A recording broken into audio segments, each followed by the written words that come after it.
Kawalan ng ibinebentang fresh galunggong nararanasan sa Mangaldan Public Market. May live report si Jasmine Gabriel Galban. Jasmine? Chris, bukod sa kakulangan ng sari-saring isda ay problema na rin ng ilang negosyante ang kawalan ng supply ng fresh o sariwang galunggong sa mga pamilihan. Ramdam sa iba't ibang pamilya ng kawalan ng supply ng fresh galunggong.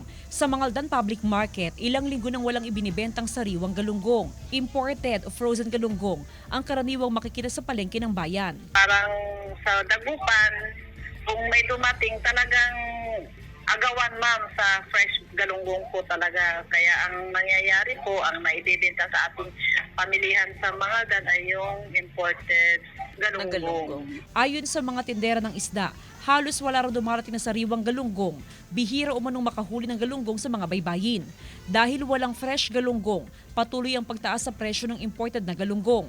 Mula sa 220 pesos kada kilo noong nakaraang mga linggo, ngayon umakyat na sa 240 pesos per kilo. Meron pa rin supply kahit papaano. Yung fresh ma, wala halos? Wala halos, wala ka makita dyan. Kaya puro imported na lang. Dahil sa mataas na presyo ng galunggong, tamang pagbabudget na lang daw ang ginagawa ng ilang mamimili. Minsan may nagbabudget kami, ganun. Kasi minsan kalahati, marami kami. Tuloy-tuloy ang regular monitoring ng Agriculture Office sa mga presyo at supply ng isda sa Mangaldan Public Market.